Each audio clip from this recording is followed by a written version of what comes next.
मन्नू अपनी जेब से फूलों की माला निकालकर अपने पिता की तस्वीर पर चढ़ाने लगता है कि तभी छवि आकर उसका हाथ पकड़ लेती है। तेरा दिमाग खराब हो गया? वो पापा है तेरे।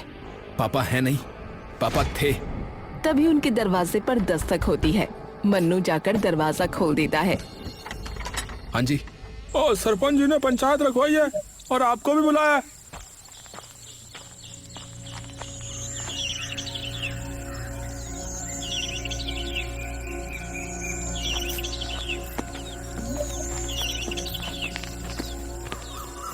सरपंच जी, हमें बाहर मत निकालिए। आप लोगों का जो भी कर्जा है वो मैं उतार दूंगा। वो तो उतारना ही होगा, और अगर नहीं उतार सकते तो अभी के अभी गांव से बाहर निकल जाओ। और गांव में तभी कदम रखना जब तुम्हारे पास हमारा कर्जा उतारने के पैसे आ जाएं। ऐसा मत कीजिए, हम दोनों कहाँ जाएंगे? उसका मुझे नहीं पता।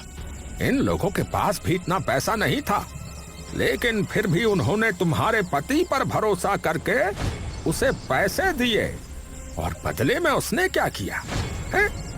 उसने क्या किया? पैसे लेके भाग गया। तो अभी के अभी तुम भी गांव से बाहर निकल जाओ। मन्नू और छवि बिना कुछ कहे चुपचाप वहाँ से चले जाते हैं।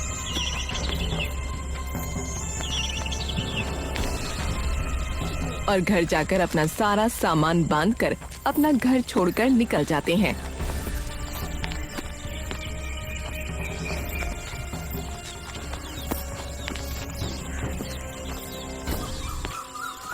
इतनी इज्जत करते थे गांव में लोग उनकी, और उन्हीं लोगों को धोखा देते हुए उन्हें जरा भी शर्म नहीं आई। 20 साल बिताए हैं मैंने उनके साथ, और मुझे पता है कि वो इस गांव के लोगों के साथ कभी ऐसा नहीं कर सकते। और उससे भी बड़ी बात, वो हमारे साथ कभी ऐसा नहीं कर सकते। अरे तो कहाँ है वो? कहाँ है वो? बताओ ना, जवाब दो ना माँ। छवि चुप हो जाती है। दोनों काफी देर तक यूं ही चलते जाते हैं। अब जाएंगे कहाँ? रात भी होने वाली है और भूख भी बहुत लगी है। एक काम करते हैं, जंगल जाकर कुछ खाने के लिए ढूंढते हैं। क्या पता वहाँ कुछ मिल जाए खाने को। सही कहा। छवि और मन्नू खाने की तलाश में चलते चलते जंगल की काफी गहराई में पहुंच जाते हैं। और देखते ही देखते अब दिन भी ढलने लगता है।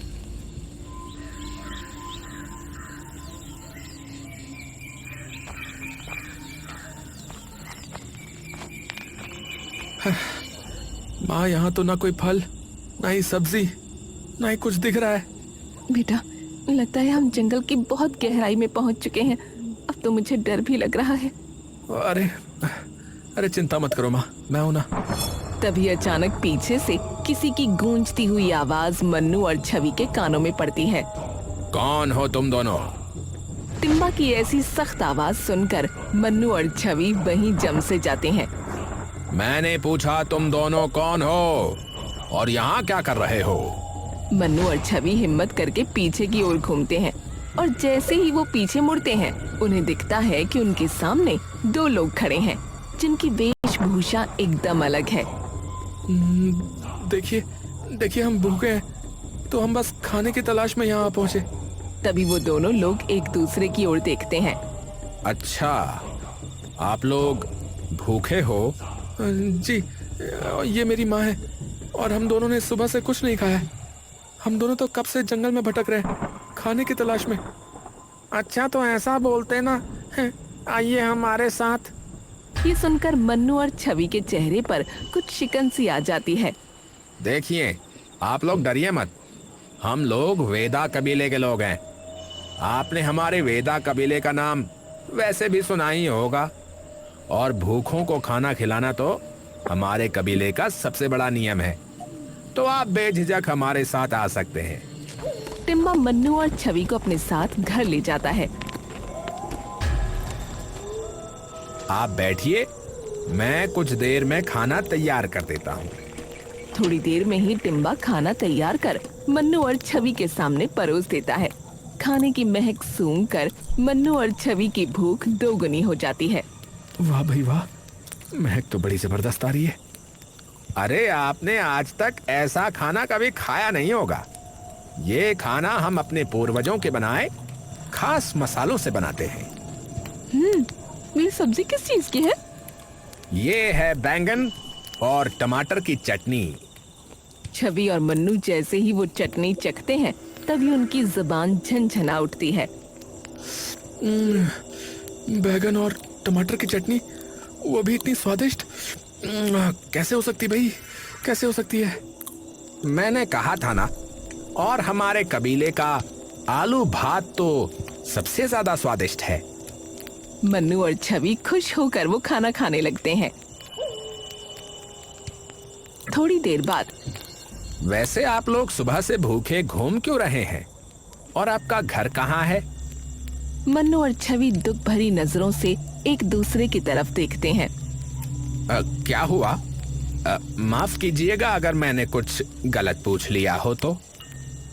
नहीं नहीं, ऐसी कोई बात नहीं है, लेकिन हमारी कहानी काफी दुख भरी है।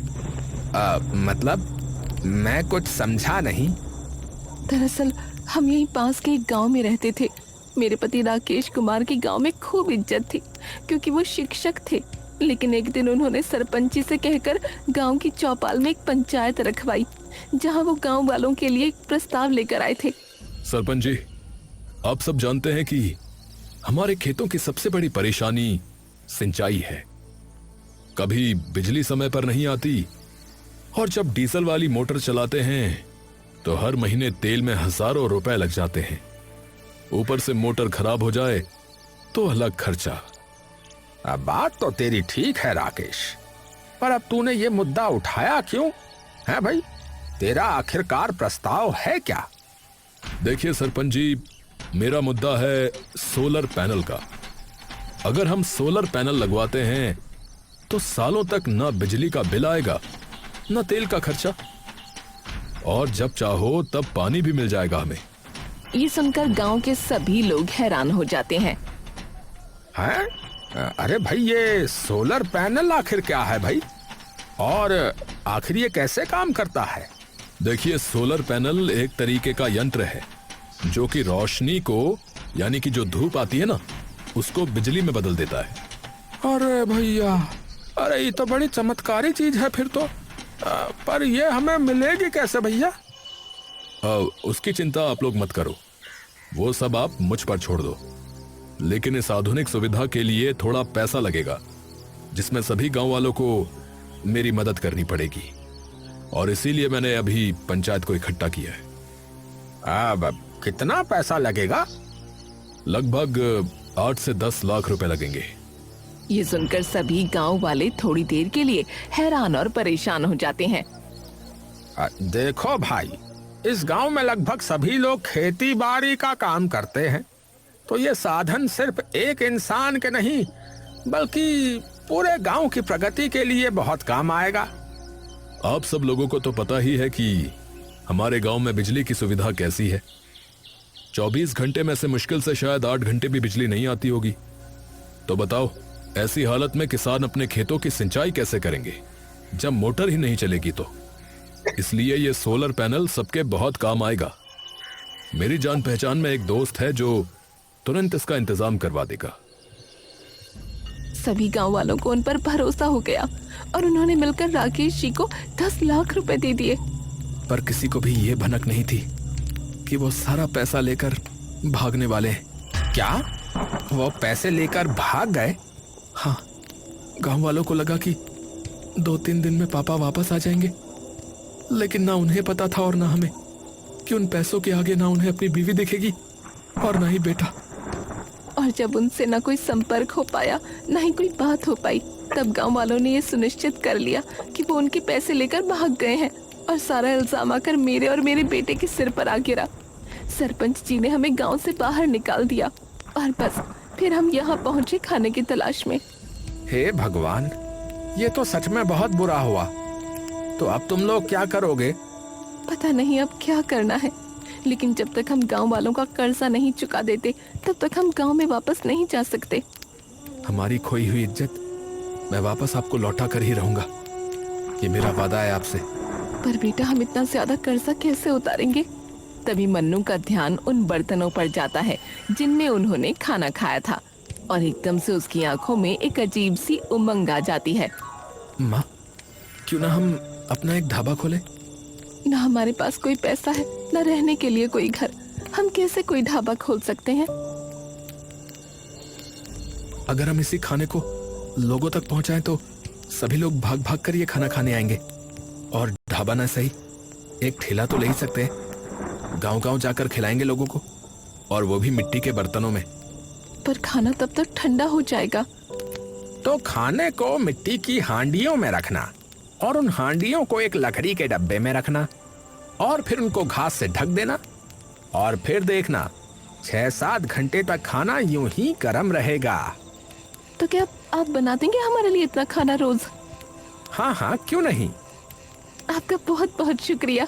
ये एहसान हम जिंदगी भर नहीं चुका सकेंगे। अरे ऐसी कोई बात नहीं है।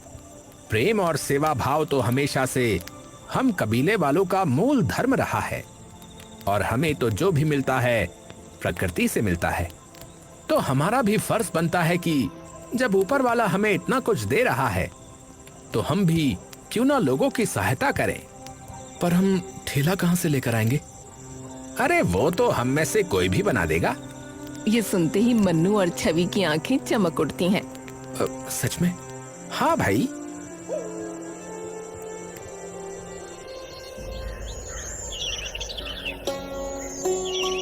कुछ ही दिनों में टिम्बा उनके लिए ठेला बनाकर तैयार कर देता है।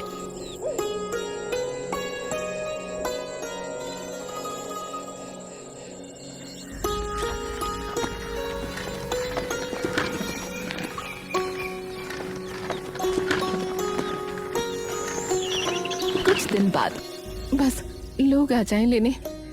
आ जाएंगे माँ, आप बिल्कुल चिंता मत करो। थोड़ी देर में दोनों गांव में पहुंच जाते हैं और काफी देर तक यूं ही अपनी रेड़ी लेकर इधर उधर घूमने लगते हैं। अरे ले लो केले की सब्जी, आलू भात, बैगन टमाटर की चटनी। अरे ले लो, अरे आओ भैया, अरे अरे आइए आइए। तभी ये सुनते ही कुछ गांव वाले उनके पास आते हैं। अरे भाई, ये सब्जी तो पहली बार सुनी है, क्या है? अरे काका, एक बार खा के तो देखो, उंगलियां चाटते रह जाओगे। हाँ, उंगलियां चाटते रह जाओगे? ऐसी क्या चीज है भैया? अच्छा भाई, जरा खिलाओ चखाओ, हम भी तो चखें, देखें कि कैसी है ये केले की सब्जी। और मुझे जरा वो आलू भात चखाना, जरा देखते हैं कैसा है। रोटी वगैरह नहीं है क्या इसके साथ? नहीं काका, अभी रोटी तो नहीं है, पर हाँ बहुत जल्दी रोटी बनाना भी शुरू कर देंगे। मन्नू उनके लिए आलू भात कटोरी में डालकर दे देता है।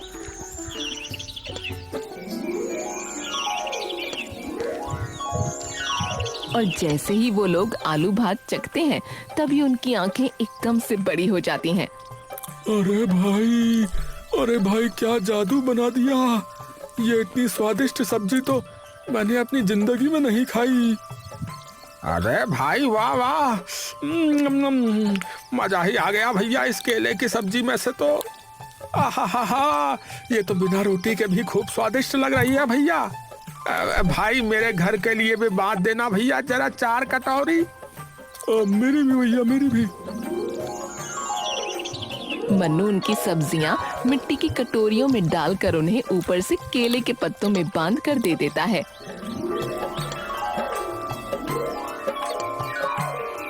अरे वाह, तुम तो बिल्कुल सारी चीजें एकदम प्राकृतिक तरीके से देते हो। बिल्कुल काका। तो कैसा रहा पहला दिन? अब इतनी बिखरी तो नहीं हुई जितनी सोची थी, पर हाँ, आपके हाथों का बना खाना जिसने भी खाया वो उंगलियां चाटता रह गया। कोई बात नहीं बेटा, आज तो पहला दिन था ना, धीरे धीरे करके भगवान की दया से बढ़िया चल जाएगा काम। अगले दिन एक और बार फिर मन्नू और छवि अपना ठेला लेकर उसी गांव में पहुंचे। लेकिन अब की बार जैसे ही लोगों ने उनका ठेला देखा तो उनके आसपास काफी सारी भीड़ जमा हो गई। अरे भाई, हम तो तुम्हारा इंतजार कर रहे थे कब से, हैं कि आओगे। और भैया, जब से तुम्हारे हाथों की बनी सब्जी खाई है मैं तो भूल ही नहीं पाया भैया उसका स्वाद। तो भाई ऐसा है कि मेरे लिए तो भैया आलू भात की पूरी हांडी कर दो भैया। हाँ। अरे बहन जी, आपके हाथों में तो जादू लगता है। मैं तो कल अपने पति पर गुस्सा हो गई कि इतने से क्यों लाए, तो मेरी भी एक पूरी हांडी कर देना। हाँ, धन्यवाद बहन जी, पर मैंने ये नहीं बनाया, किसी और ने बनाया है। ये बेदा कबीले वालों का पुश्तैनी खाना है। अरे वाह! और देखते ही देखते यूं ही शाम होने से पहले पहले मन्नू और छवि के ठेले से सारा खाना खत्म हो जाता है।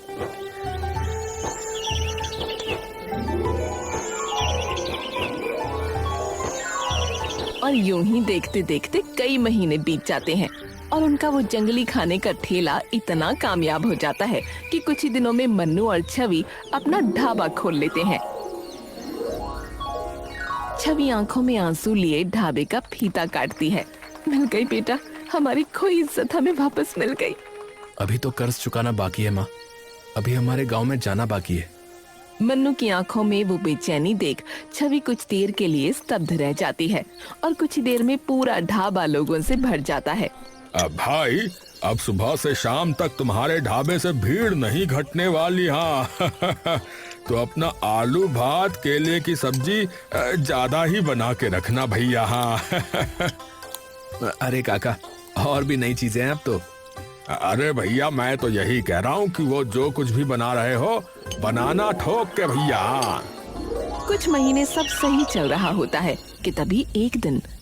अरे भाई, मेरा साला बता रहा था कि रोजापुर के लोगों का तो बुरा हाल हो गया है। ये सुनते ही मन्नू एकदम चौंक गया। क्या कहा आपने? रोजापुर? अरे वो तो मेरा गांव है। क्या हुआ उधर? अरे भाई, आपने सुना नहीं? वहाँ तो बाढ़ आई है, बहुत जबरदस्त। सभी लोगों के खेत डूब गए हैं और कई लोगों के तो घर भी चले गए भैया। ये सुनते ही मन्नू एकदम से चौंक गया और तुरंत अपनी माँ के पास दौड़ता हुआ गया, जो रसोई में टिम्बा के साथ खाना बना रही थी, और उन्हें सारी बात बताई। उन लोगों की मदद करनी होगी माँ, लोग पता नहीं कैसी हालत में होंगे इस वक्त। पर हम क्यों जाएं? जब हमारा ऐसा हाल था तो किसी ने भी आकर पूछा हमसे कि हम कैसे हैं, और किसी ने भी रोकना नहीं चाहा जब सरपंच जी हमें गांव से बाहर निकाल रहे थे। माँ, पर आप ये भूल गई कि जब हमें जरूरत थी तो टिम्बा भैया ने भी तो हमारी मदद की थी। तो जब भगवान हमें इतना दे रहा है तो हमारा भी फर्ज बनता है कि उनके बनाए लोगों की मदद करें। और मैं मानो चाहे ना मानो, नुकसान तो उनका हुआ था। पापा उनके भी पैसे लेकर भागे थे, तो उनका गुस्सा होना गलत नहीं है। काकी बात मन्नू ठीक कह रहा है। आप और मन्नू जाओ, मैं हूं ना यहाँ। छवि सुनते ही कुछ देर के लिए शांत हो जाती है। ठीक है। छवि और मन्नू तुरंत अपने गांव की ओर निकल जाते हैं और दोपहर तक वो अपने गांव में पहुंच जाते हैं।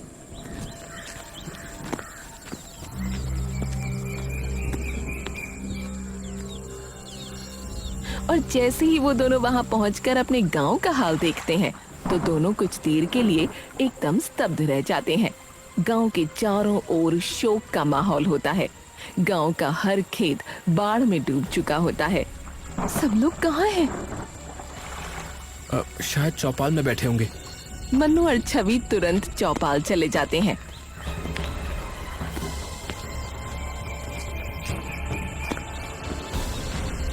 और जाकर देखते हैं पूरा गांव चौपाल पर इकट्ठा हो रखा है। उन दोनों को देखते ही सरपंच का खून खौल उठता है। तुम दोनों क्यों आए हो यहाँ? देखिए, मैं जानता हूँ कि आप सभी लोग हम सबसे गुस्सा हैं, क्योंकि मेरे पापा ने आप सभी लोगों के साथ विश्वासघात किया है। लेकिन यकीन मानिए, उन्होंने आपके साथ नहीं, हमारे साथ भी उतना ही बड़ा विश्वासघात किया है। तो इसलिए मैं आप लोगों से हाथ जोड़कर विनती करता हूँ कि कृपया हमें आप लोगों की मदद करने दीजिए। अरे क्या मदद करोगे तुम? गांव में खाने को दाना तक नहीं बचा है। रोज ये सोचना पड़ता है कि आज के खाने का इंतजाम कैसे होगा। रोज लगता है कि आज खाना मिलेगा या नहीं। चिंता मत कीजिए, आप हमारे साथ आइए, आप सभी लोग। अरे भाई, लेकिन कहाँ? आप सब लोगों को अपने आप पता लग जाएगा। मन्नू गांव के सभी लोगों को लेकर अपने ढाबे पर चला जाता है और सब लोगों को बिठाकर बिना एक पैसा लिए खाना खिलाने लगता है। गांव के सब लोग वो खाना खाते ही दंग रह जाते हैं। अरे भाई, तुम्हारे हलवाई ने खाना बहुत ही स्वादिष्ट बनाया है। मन्नू मुस्कुराकर टिम्बा की ओर देखता है। धन्यवाद आपका, आप सभी लोगों का बहुत बहुत धन्यवाद। और जब तक आप लोगों के खेतों से पानी नहीं उतर जाता तब तक आप लोगों को खाने पीने की बिल्कुल चिंता करने की जरूरत नहीं है। और जिसके पास रहने के लिए घर नहीं है वो यहाँ आकर रह सकते हैं। ये सुनते ही सरपंच चुपचाप मन्नू और छवि की ओर देखते हैं। 2 महीने बाद सारा पानी उतर जाता है और सब किसान वापस से अपने अपने खेतों में खेती करना शुरू कर देते हैं। लेकिन वहीं दूसरी ओर मन्नू और छवि का ढाबा अब बिल्कुल बंद होने की कगार पर होता है। अब तो खाने का सामान लाने के जरा भी पैसे नहीं रहे। 2 महीना लोगों को मुफ्त में खाना खिलाते खिलाते हमारे पास कुछ नहीं बचा। कोई बात नहीं माँ, हम फिर से रेडी पर आ जाएंगे और फिर से खूब सारी मेहनत करके अपना ढाबा खड़ा कर लेंगे। पर टिम्बा भैया माफ करना, हमने आपको यूं ही अपने साथ इस दुविधा में फंसा दिया। अरे मैंने क्या कहा था कि सेवा धर्म ही सबसे बड़ा धर्म है, हम वेदाओं का। तभी एक पुलिस जीप आकर रुकती है। उसमें से एक इंस्पेक्टर उतरता है और उनके पास आता है।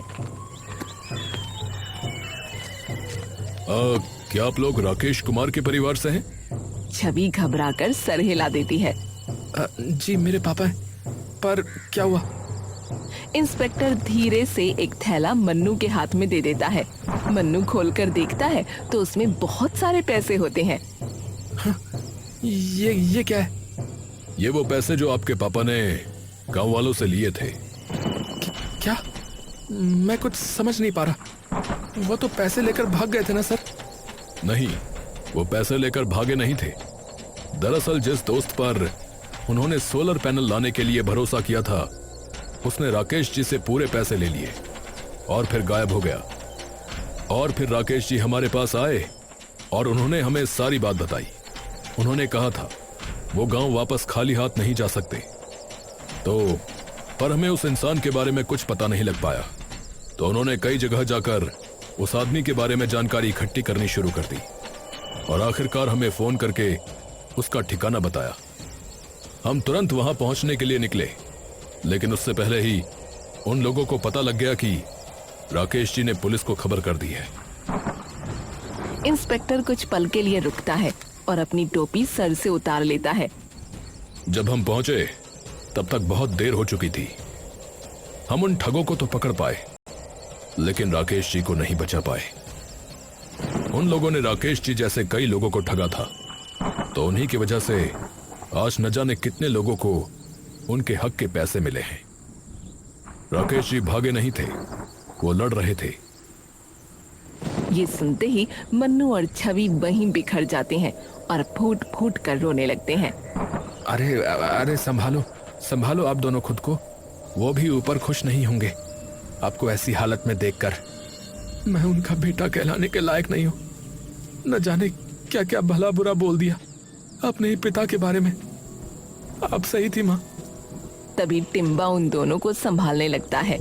सबसे पहले तो आपको उनकी इज्जत और उनका सम्मान वापस दिलाना होगा उन्हें, ये सच सभी गांव वालों को बता करके। इंस्पेक्टर साहब, क्या आप खुद उन्हें ये बात बता देंगे? जी बिल्कुल। वो सब लोग गांव जाते हैं और उन्हें सारी बात बता देते हैं, जिसे सुनकर सारे गांव वाले भावुक हो जाते हैं। अरे एक बेटा है जिसने हमें बिना कुछ कहे 2 महीने तक खाना खिलाया, इतने लोगों को रहने के लिए छत दी, और एक बाप था जिसने हमारे पैसों के लिए अपनी जान दे दी, और हमने क्या किया? इन पे शक, इन्हें गांव से बाहर निकाल दिया। अरे माफ कर देना मन्नू बेटा, हमें माफ कर देना। मन्नू वो पैसे सरपंच जी को दे देता है। ये आप सभी के पैसे।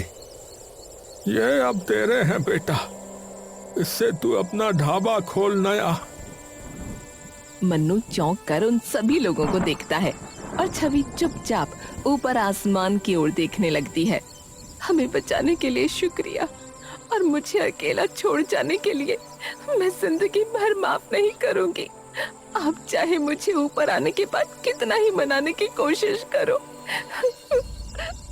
कुछ ही दिनों में मन्नू अपना ढाबा अपने गांव में फिर से खड़ा कर देता है, पर अब की बार ढाबे का नाम होता है राकेश ढाबा।